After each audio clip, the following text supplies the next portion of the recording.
Uma pergunta eu te faço: quando a fé vira manipulação? Amados, uma ex-membro da Igreja Universal revela os bastidores sombrios de uma realidade oculta dentro de uma das maiores instituições religiosas do Brasil. Fogueiras santas que levaram famílias à miséria, abusos revelados e a lavagem cerebral que prometia uma vida melhor em troca do sacrifício. Prepare-se para uma denúncia que questiona os limites entre a devoção e a exploração.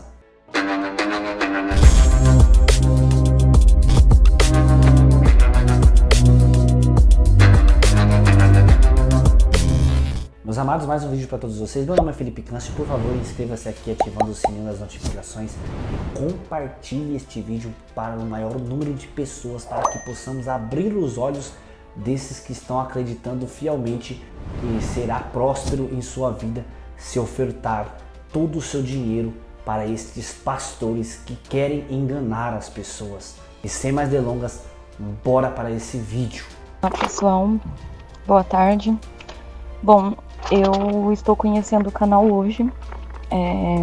Eu não conhecia antes porque, na verdade, eu tentei me desligar ao máximo sobre tudo que aconteceu na Igreja Universal há uns anos atrás. Hoje eu tenho 27 anos, mas há quase 10 anos atrás, na verdade 11 anos atrás, eu era obreira da Igreja Universal, né? Eu tinha 16 para 17 anos, eu cresci na Igreja Universal, meus pais sempre foram da Universal, desde que eu me entendo por gente, e eu cresci lá dentro. Então eu fui a criancinha da escolinha, depois eu me tornei obreira aos 11 anos, fui tia da escolinha, aos 14 anos eu era líder do grupo jovem, eu fazia tudo dentro da igreja.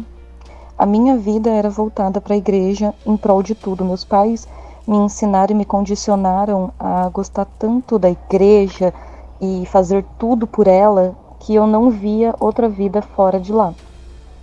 Minha família sempre foi muito humilde. Humilde é uma palavra até leve, porque na verdade éramos realmente pobres, passávamos fome e tudo que tínhamos nós dávamos para a igreja. Então, Fogueira Santa vinha e a gente já sabia que era um momento no qual nós não teríamos nada para comer, menos, aliás, do que outras épocas do ano. Então, meu pai dava todo o salário, minha mãe dava todo o dinheiro, todo o salário dela. Nós não comprávamos comida para casa, não pagava aluguel. Fomos expulsos de casas de aluguéis inúmeras vezes. E vivíamos nessa extrema miséria. Então não tinha nada para comer em casa, às vezes era só arroz puro, só feijão. Quando tinha uma mistura, porque tudo a gente dava para a igreja. Nossas roupas eram velhas, nunca comprávamos roupa, nunca. Era sempre roupa de doação. E mesmo quando não era Fogueira Santa, qualquer outra campanha que tivesse, lá estavam meus pais, dando tudo. E chegou vezes da gente ficar sem água, sem luz em casa, numa extrema miséria. A minha mãe, que tem uma doença psiquiátrica, psicológica, esquizofrenia, sempre foi denominada como endemoniada, sempre tinha um capeta, né, no corpo, então sempre se recusou a fazer tratamentos porque sempre achou que isso viria só com a cura. Mas mesmo ela fazendo inúmeras fogueiras santas e dando tudo, indo para a igreja com sapatilha furada, morrendo de fome, ainda assim ela nunca era curada. E também não fazia o tratamento. E assim eu fui crescendo, mas eu não conseguia enxergar, porque sempre tinha aquela coisa do vai melhorar, Abraão esperou tantos anos para ter o seu primeiro filho. Então tudo era assim, sempre tem uma justificativa na Bíblia para isso acontecer, para que as coisas melhorem. E eu acreditava naquilo. Quando eu fui completando meus 14 anos, eu já não queria mais saber da escola, porque eu achava que, como eu tinha um propósito, né, que meus pais colocaram em mim de ser esposa de pastor, então eu não achava que eu tinha que estudar, eu não achava que eu tinha que fazer uma faculdade, trabalhar, não. Eu só queria saber da igreja. Então eu ia para a reunião das 10 da manhã, ficava lá limpando a igreja, fazia almoço para os pastores, para quem quer que estivesse lá na igreja, isso com 14 anos. Fazia almoço para eles, limpava tudo, participava da reunião das 15 horas, depois eu participava da reunião das 18 e depois eu participava da reunião das 19h30. E aí eu ia embora só 10 horas da noite, depois que terminasse de limpar o altar, de limpar a escolinha, de deixar a igreja limpa. Como meu pai era obreiro, então ele também ia embora tarde. Embora ele não passasse o dia na igreja porque ele trabalhava. Mas eu passava o dia todo na igreja, eu não ia mais pra escola. Tanto que eu parei de estudar na 8ª série. Depois que eu fui, enfim, fazer supletivo, depois que eu saí da igreja. E a minha vida era essa, sábado, domingo, e às vezes não tinha dinheiro pra comer lá, porque assim, nem a comida eles davam, tudo eu que tinha que arrumar um jeito. Quando não tinha comida, eu com meus 15 anos já saía na rua, eu vendia amendoim, vendia trufa, aquela época da trufa, né? Vendia trufa, vendia pirulito de chocolate, e aí todo o dinheiro que eu recebia ali, a maior parte eu usava na própria igreja. Seja nos propósitos, seja comprando coisa para fazer lá, então para poder comer, era um pão com mortadela, era um pão com ovo, era um miojo, para se sustentar, para ficar um final de semana lá. E quando não, era para comprar alguma coisa para comer em casa, porque continuávamos passando fome por muito tempo. E assim foi indo. Quando eu completei meus 14, aí eu estava no final dos 14 anos, eu conheci um pastor e nós começamos a namorar. Ele foi pro interior de São Paulo e aí nós começamos a namorar à distância. Eu com 14 para 15. Quando eu fiz 15, nós noivamos. 15 para 16, aliás, nós noivamos. E aí fomos seguindo com o propósito de nos casar. Eu participei do Godlywood. E aí eu já estava com 15 anos, né? Participei do Godlywood. E era muito difícil, porque no Godlywood você tinha que tirar inúmeras fotos de coisas e atividades que elas mandavam a gente fazer. E eu lembro muito bem de uma que era: decore o seu quarto, faça uma decoração no seu quarto assim, assim, assado, né, pra mostrar que você sabe fazer decoração, cuida bem do lar, algo do tipo. E eu nem tinha um quarto, eu mal tinha uma cama pra dormir. No meu quarto não tinha nem guarda-roupa. A gente guardava as roupas nas caixas. E eu lembro que eu improvisei uma parede qualquer só pra poder mandar essas fotos e dizer que eu cumpri. E aí ficava aquela pressão e eu tinha que pagar pelo Godlywood. Só que eu não aguentava mais ter que sair vendendo na rua, a pé no sol, uma adolescente saindo sozinha, vendendo na rua pra poder pagar a mensalidade do Godlywood. Sem contar que todos os domingos eu tinha que ir pra Santo Amaro pra assistir a reunião mensal das noivas de pastor. E eu quase não tinha. Muitas vezes eu ia a pé, andava 30, 40 minutos para chegar na estação, para depois pegar o trem e chegar em Santo Amaro. Ia sem comer. Eu via algumas noivas saindo de lá, indo em restaurantes para almoçarem juntas e tudo mais. E eu com 15 anos, não tinha emprego, tinha largado a escola, eu não tinha o que comer. E eu voltava passando fome. Algumas vezes eu quase desmaiei no trajeto, porque demorava muito. A gente tinha que participar do culto de manhã de lá e depois participar da reunião. E aí eu não tinha condição, muitas das vezes nem para passagem. E algumas vezes eu não tive dinheiro para passagem. E eu fui chamada a atenção, levei falta, fui chamada a atenção. Eu lembro que nessa mesma época eu estava me dedicando mais ainda na igreja. Por quê? Chegou um pastor que tinha sido regional. Era um pastor que tinha 22 anos de pastor na igreja. Ele tinha sido regional em alguns locais. Era casado, o filho dele era regional também.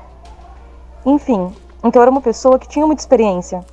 Que tinha, assim, quando eu olhava pra ele, como ele já tinha os seus 56, 57 anos ou mais. Um pouco mais. Eu olhava pra ele e eu via nele um pai. Um pai, porque ele tinha experiência, ele me orientava, ele me dava carinho, ele me chamava de filha, ele sempre me chamava para fazer as coisas na igreja, ele me dava comida. Uma vez eu estava doente, ele me deu dinheiro para comprar remédio. Eu não tinha emprego, eu não tinha dinheiro, ele sabia disso. Então ele me deu um cheque de R$700 para eu ir em Limeira, comprar semijoias e começar a vender semijoias na igreja, para as obreiras, para os membros, nas ruas. E ali eu começar a gerar meu dinheiro. Então eu senti que ele estava cuidando de mim. Ele conhecia o meu noivo na época. Eles já tinham sido pastores juntos, né? Então ele se conhecia, ele super apoiava o meu relacionamento. Então pra mim, aquilo foi tipo, eu fui adotada, sabe? Eu tenho alguém que cuida de mim. A esposa dele, quando eles saíam, ela me chamava na casa dela pra eu cuidar da mãe dela. fazer companhia porque já era uma senhora de idade, e para eu limpar o apartamento também. E ali ela me dava um trocado, às vezes. Então, assim, pra mim, eu tinha sido adotada. Eu tinha um pai, uma nova mãe que me apoiava, que cuidavam de mim, que se preocupavam comigo. Então, cada dia mais eu passava mais tempo na igreja, muito mais, e eu ficava a semana inteira, todos os dias ali. E aí, até que ele começou a passar a mão em mim, enquanto eu estava preparando a Santa Ceia. Eu tinha 15 para 16 e ele passava a mão em mim. E aquilo me deixou muito em choque. Naquele momento que ele passou a mão por cima da minha saia. E eu travei na hora. Eu falei, meu Deus, e agora? Só que, como que eu iria dar um chega pra lá numa pessoa que era total referência pra mim, paterna? Os meus pais diziam pra respeitar ele, era como Deus no céu e ele na terra. Todo mundo amava ele. Ele era o melhor pastor que tinha passado naquela igreja. Regional, conhecia os bispos, tinha ido pro exterior. Era uma pessoa muito conceituada, de muito respeito. As pessoas mal olhavam nos olhos dele. Quem dirá eu repreender e depois podia ser que eu fosse mal interpretada. Tipo, nossa, jamais, eu não encostei em você, foi sem querer, sei lá. Eu fiquei com medo, então eu não fiz nada. Fiquei quieta e continuei cortando os pãezinhos e colocando o suco de uva nos cálices para Santa Ceia naquela quarta-feira à tarde. Só que dali não parou. Continuou outras vezes. Até que uma vez ele colocou a mão dentro da minha saia mesmo. E, gente, eu era noiva de pastor, só que eu seguia total santidade. Nós beijávamos, uma que nós nos víamos uma vez a cada 2 meses. Nós trocávamos beijos, mas nunca encostando um no corpo do outro. Eu não conhecia o que era intimidade. Eu nem cheguei a assistir aula de educação sexual. Eu vou falar pra vocês que eu não sabia nem como era um órgão masculino. Eu não sabia. Eu já tinha visto desenho em livro de ciências, mas eu nunca tinha visto algo além do desenho. Eu não sabia como que uma relação sexual acontecia. Porque eu nunca tive essa explicação. Meus pais eram um tabu muito grande de falar sobre isso em casa. Na escola, eu não tinha chegado a frequentar esse tipo de aula. E eu fui criada na igreja. Eu não sei se vocês têm noção do que é a diferença de uma adolescente de 15 anos que vive dentro de uma igreja e uma adolescente hoje em dia que vive nas baladas, nas festas. É totalmente diferente. Eu não tinha malícia nenhuma. E aí, depois desse fato dele passar a mão em mim, passar a mão por dentro da saia, começou a piorar as situações. Porque ele começou a me seguir com o carro da igreja, né? O carro dele, enfim, da igreja. Eu tava andando nas ruas, vendendo as coisas, e eu vi o carro dele porque eu já tinha decorado a placa dele. E aí eu vi a placa, eu já sabia que era ele. E dito e feito, às vezes passava 2 quarteirões, ele buzinava e falava pra eu entrar no carro. Eu entrava no carro, e aí ele estacionou uma vez o carro, abriu a calça e falou pra eu fazer o oral nele. E aquilo foi muito nojento. Foi muito nojento. E depois que acabou, ele falava assim, ninguém pode saber disso, porque as pessoas não vão entender essa minha relação de pai e filho que eu tenho com você. As pessoas não vão entender. E assim, o seu pai não vai ficar mais de obreiro, a sua mãe vai acabar ficando doente, eles vão acabar perdendo tudo que tem na igreja. E começava, você vai querer ver o inferno, mas você não vai querer me ver, se alguém souber disso. Então assim, as coisas de Deus às vezes têm que ficar ocultas. E aí foi indo. E eu já não tava mais me sentindo bem. Eu já não tava mais querendo cumprir nada no Godlywood. Eu já não tinha mais ânimo pra sair pra vender e fazer as coisas pro Godlywood. Eu só queria sair daquilo.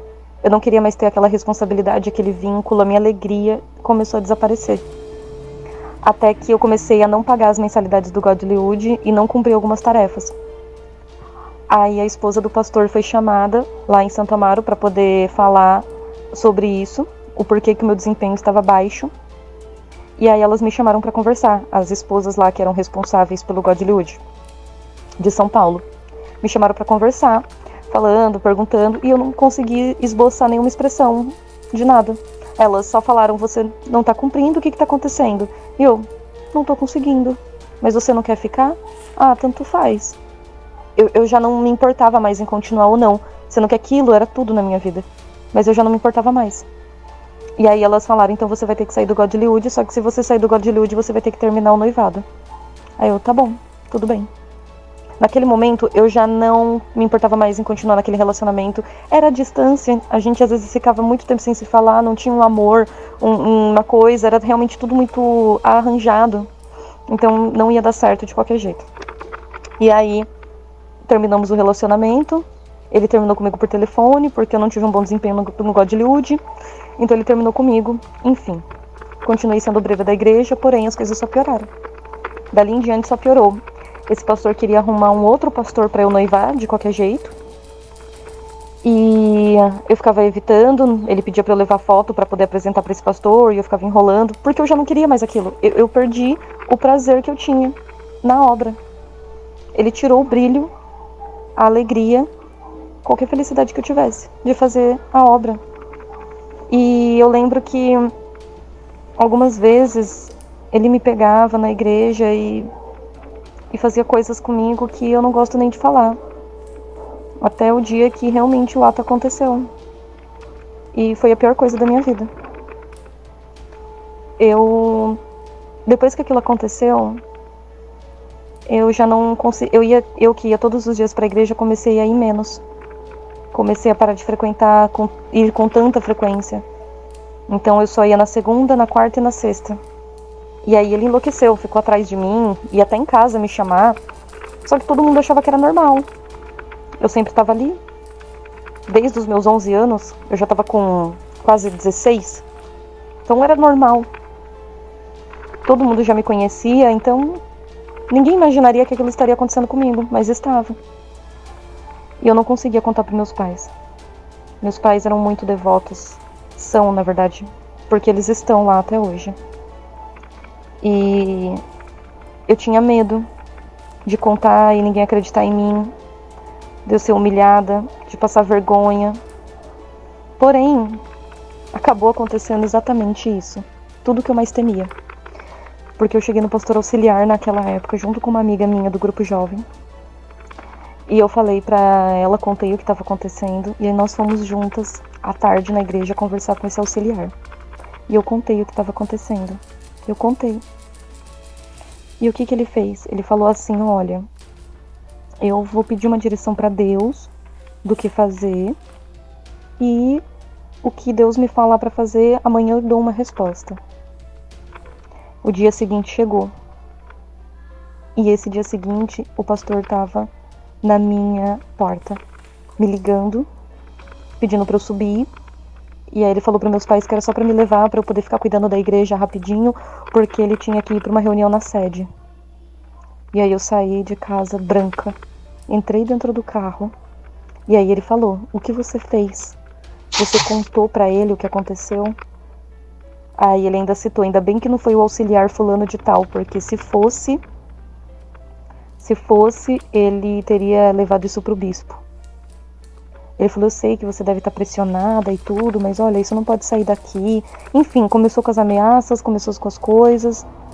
Mas ele falou, agora vai ficar tudo bem? E eu disse, vai sim, me desculpa por ter falado. Falei sem pensar, enfim, me desculpei por aquilo ainda. Voltei pra casa com mais raiva, com ódio dentro de mim, por tudo aquilo que tinha acontecido.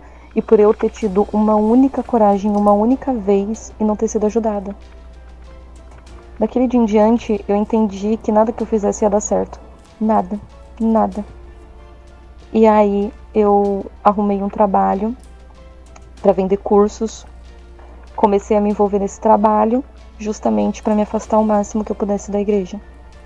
Nesse momento, eu conheci alguns rapazes, acabei caindo em pecado, porque na minha mente se transtornou de uma tal forma, eu perdi o senso de uma tal forma que o meu corpo já não valia mais nada. Não importa para que eu entregasse, eu guardei tanto ele. Eu perdi o sentido da vida, eu perdi o sentido de tudo que era importante para mim. Eu não tinha os meus pais, eu não tinha confiança deles, eu não tinha nada.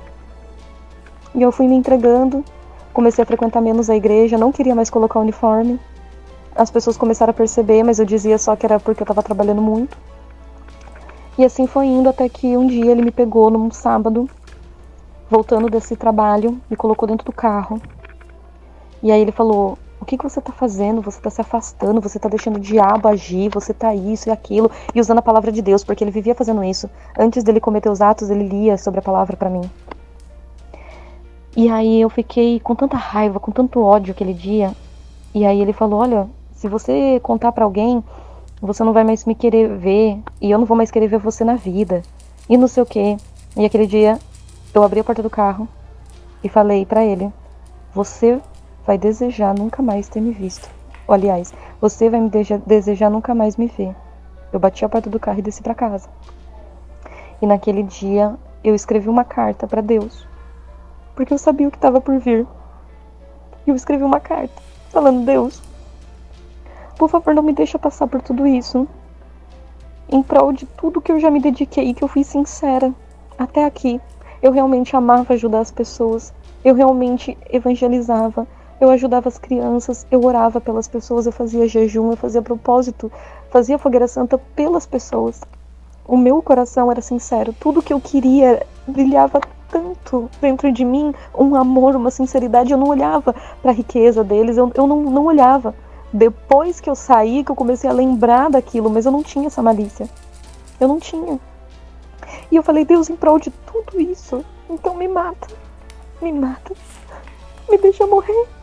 Não me deixe passar dessa noite. Porque eu não vou suportar passar por tudo isso que é sair da igreja e contar para meus pais. Eu não vou aguentar passar por isso. E aí, eu escrevi a carta e falei: Deus, me mata. E se alguém achar essa carta, saiba que aconteceu isso, isso e isso. E Deus me levou. Coloquei a carta debaixo do travesseiro. E pra minha surpresa, eu acordei naquele domingo. E Deus não tinha me levado. E aquela foi a coisa mais desesperadora que aconteceu. Porque eu realmente acreditava que Deus ia me poupar de tudo aquilo. E aí eu acordei no outro dia. E eu não quis mais ir pra igreja. Eu não levantei da cama. E o meu pai veio e falou: filha, vamos. Não deixa o diabo te parar, te dar esse desânimo. Joga esse desânimo fora e vamos pra igreja. E eu não conseguia. Eu falei: eu não vou, pai. Eu não vou. E meu pai: vamos agora. E eu não vou. Eu não vou. E aquilo, gente, era a coisa mais surreal que poderia acontecer. Porque aos domingos, 5 horas da manhã, eu já estava lá. Então, aquilo foi um choque pro meu pai. Ele chegou, procurou a esposa do pastor, e depois da reunião eles vieram em casa pra me buscar, pra conversar comigo.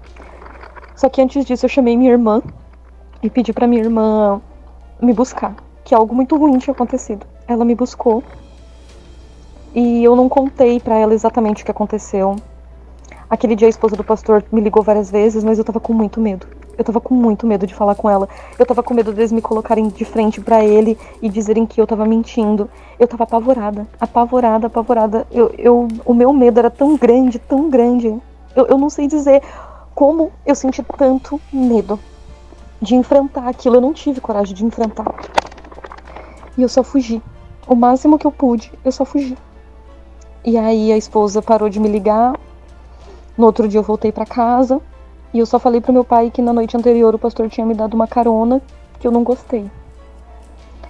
E eu não quis contar o que tinha acontecido de fato. E o que estava acontecendo, eu não tive coragem, eu travei. A minha boca travou. E nada mais saía além daquilo. O meu pai, sabendo disso, foi até a esposa e o regional, contou o que aconteceu. Eles imediatamente retiraram o pastor e a esposa da nossa igreja e transferiram para uma igreja do Nordeste. Imediatamente, no dia seguinte, ele já não estava mais em São Paulo. Depois daquilo, me chamaram para ir na igreja, e aí começou a questão, né, de... Muita gente começou a falar: Gabi caiu em pecado, fez o pastor cair, por isso que ele teve que ser transferido. Enfim, inúmeras coisas, né? Está endemoniada, vamos fazer descarrego, tá com a pombagira no corpo, vai pro inferno, o demônio vai te matar, você só tem alguns dias de vida, enfim, toda uma pressão psicológica na mente de uma adolescente de 16 anos. Tudo aquilo na minha cabeça, ecoando, explodindo. Eu estava apavorada. A minha vida tinha se tornado um verdadeiro inferno. Um inferno. Eu acabei fugindo de casa, fui morar com um estranho, acabei me casando com ele, vivi um casamento infernal. Foi os piores anos da minha vida também. Acabei me envolvendo com pessoas de tráfico de drogas, acabei me envolvendo em muita coisa errada. Minha vida foi de ladeira para baixo ali. Depois eu contei para meus pais o que aconteceu quando eu já estava com 20 anos mais ou menos. Eu fui sincera em tudo, contei 2 anos depois tudo o que aconteceu. Tudo, alguns anos depois, né? Contei tudo o que aconteceu. Contei para algumas pessoas da igreja. E aí a minha mãe ficou muito mal, teve depressões, crises muito grandes nesses anos. E ela acabou desabafando com uma esposa de um pastor na igreja e na sede. E eles acabaram me chamando para conversar, para eu contar o meu relato sobre aquilo, porque até então no sistema ele ainda estava como pastor. E aí eu fui lá. Aí eu já estava com 20 anos. Eu fui, porém eu fui com uma raiva muito grande. Eu contei tudo o que aconteceu. Só que eu percebia no jeito deles que eles não queriam acreditar naquilo, sabe? A forma como eles me olhavam, a esposa me olhava, não teve um acolhimento, não teve um nada. Ninguém se preocupou como a minha saúde mental ficou depois daquilo. O quanto aquilo me causou sequelas. Ninguém se preocupou com aquilo. Só ficavam, tá, mas e aí, tá? E quando que vai chegar a parte do abuso? Desse jeito. Porque eu estava contando o que aconteceu até chegar o ato. Porque pra mim, falar do ato em si, eu não gosto de entrar em detalhes. Mas eles falavam, me trataram de uma forma que eu me revoltei muito. E eu rasguei o verbo naquela sede e falei pra esposa, eu falei, enquanto você tá aqui falando comigo dessa forma, usando esse sapato caro, a minha mãe tá ali fora me esperando com uma sapatilha rasgada. Enquanto vocês estão comendo jantares e comidas, a minha mãe tá ali passando fome. E aí eu fui e falei, olha, eu contei pra um pastor auxiliar, ele não me ajudou. Vocês são as primeiras pessoas que estão aqui, talvez querendo me ouvir, mas me tratando de uma forma muito hostil. E assim foi. Fiz o relato, eles gravaram, passaram adiante. Nesse mesmo momento, o meu pai e a minha irmã escreveram uma carta e mandaram pro bispo, na época, pro Edir Macedo e pro Renato Cardoso, sobre o que aconteceu. Eu mandei mensagens para essa esposa desse pastor que fez isso, mandei mensagens pro filho dele, mandei mensagem para todo mundo, contei para todo mundo, procurei todos eles, contando o que tinha acontecido comigo. Nenhum me procurou de volta. Depois desse relato e essas denúncias, eu voltei na Universal e perguntei se eles tinham tirado ele de pastor. E ninguém sabia me dizer. O bispo, na época, não sabia me dizer. E falou que ia verificar e ia entrar em contato comigo e nunca entraram. Eu quis fazer denúncia, fui para abrir um boletim de ocorrência, não tive coragem. Não tive coragem de enfrentar isso sozinha. Porque meus pais não foram comigo. Eu chamei advogados, contei os relatos, e o advogado me disse, olha, vai ser muito difícil manter isso em sigilo, provavelmente vai acabar se tornando público. Primeiro, você está disposta a ter a sua vida totalmente exposta, todo mundo vai saber que é você, sua vida não vai mais ser normal. Segundo, você tem como se proteger contra eles? Porque eu conheço pessoas que moveram ações que foram até mortas por eles. Então, você consegue se proteger? E naquele momento eu voltei para trás, eu não fiz o boletim de ocorrência e não segui adiante porque eu tive medo. E eu já não tinha mais provas. Quais eram as minhas provas? Eu nunca consegui fazer alguma coisa. Tem as pessoas que eu contei na época, mas quem estaria disposto? Então eu segui a minha vida. E fiquei por um bom tempo sem querer tocar nesse assunto, falar sobre. Eu venho me tratando para me livrar da ansiedade, da depressão. Tenho buscado Deus de outras formas para me fortalecer, mas é um trauma que ficou na minha vida. Hoje eu tenho muita facilidade de ser dependente emocional, de me submeter às pessoas, porque eu fui embasada naquilo. Eu fui criada daquela forma e eu fui condicionada na igreja a ser assim. E fui controlada por um pastor assim. Bom, hoje meus pais continuam na igreja, isso é uma coisa que me magoou muito, mas eu perdoei eles, amo eles, hoje eu tenho um bom relacionamento, mesmo sabendo que eles continuam frequentando a Universal, porque eles disseram pra mim que o errar é humano, né, e que a gente tem que perdoar, e eles perdoaram o que o pastor fez, por isso que eles continuam frequentando a Universal. A minha irmã e o meu irmão não pisam mais lá, eu também não, mas eles continuaram lá. Isso pra mim por muitos anos doeu. Hoje eu consigo ser um pouco mais tranquila em relação a isso, já se passaram muitos anos, mas não tem um dia que eu me esqueça. E até hoje, mesmo depois de 11 anos praticamente, eu ainda sonho com a igreja. Eu ainda tenho alguns sonhos em que eu estou lá, que eu estou sendo obreira, que estão fazendo alguma coisa comigo. Até hoje, eu ainda tenho sonhos comigo lá dentro. Mexeu com a minha cabeça de uma tal forma, com o meu psicológico, com o meu emocional, que eu nunca mais fui a mesma pessoa. Eu nunca mais fui alegre como eu era, feliz, tranquila. Me quebrou por dentro. E eu busquei contato com eles de inúmeras formas. E eles me ignoraram e não me ajudaram. Me julgaram, me expuseram de formas que eu me senti muito constrangida, humilhada. Todo aquele amor, tudo, pelas almas e pelas pessoas que eles dizem ter, não tiveram comigo. Não tiveram comigo nem um pouco.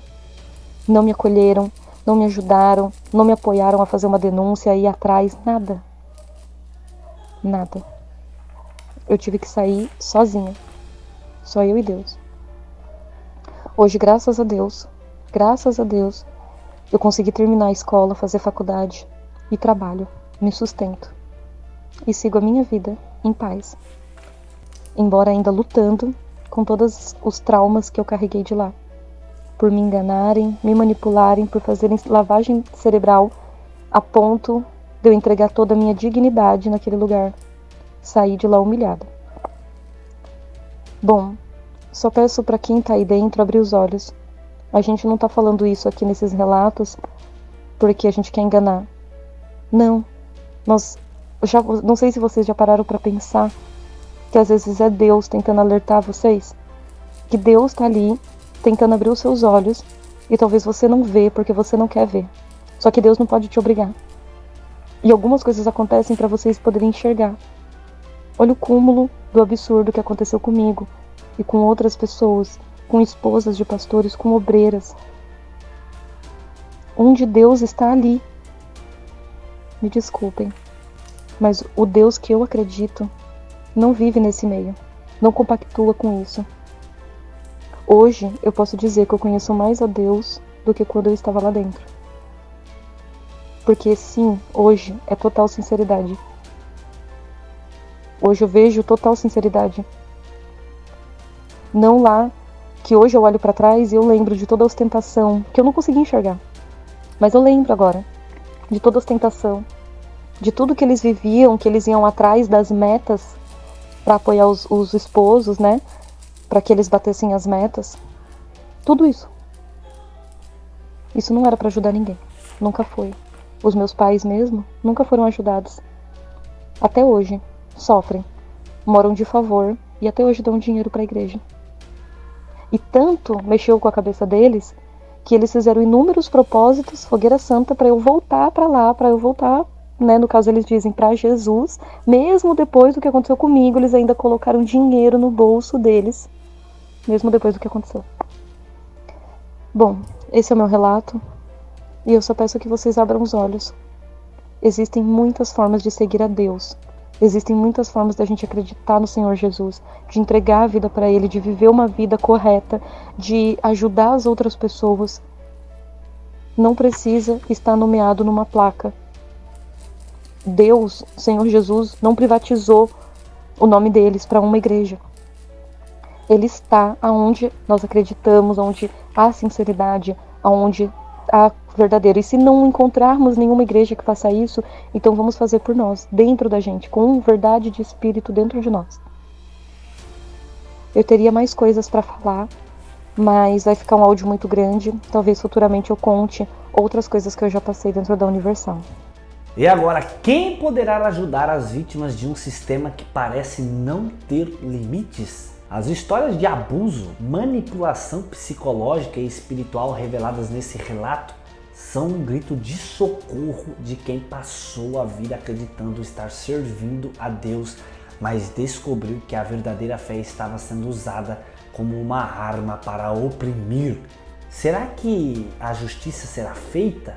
Ou os responsáveis continuarão intocáveis? Enquanto mais vidas são destruídas em nome da religião, a decisão de expor essa realidade não foi fácil, mas é necessária para abrir os olhos de quem ainda acredita que sacrifícios externos são o caminho para a salvação. Gente, vamos abrir os nossos olhos. Parem de ser cegos. Parem de acreditar nessas teorias de prosperidade. Tudo isso não leva você ao céu, mas sim à falência. Você concorda comigo? Deixe a tua opinião nos comentários deste vídeo. Deus abençoe você que assistiu esse vídeo comigo. Inscreva-se aqui no canal, compartilhe e até o próximo vídeo, se Deus quiser. Fui!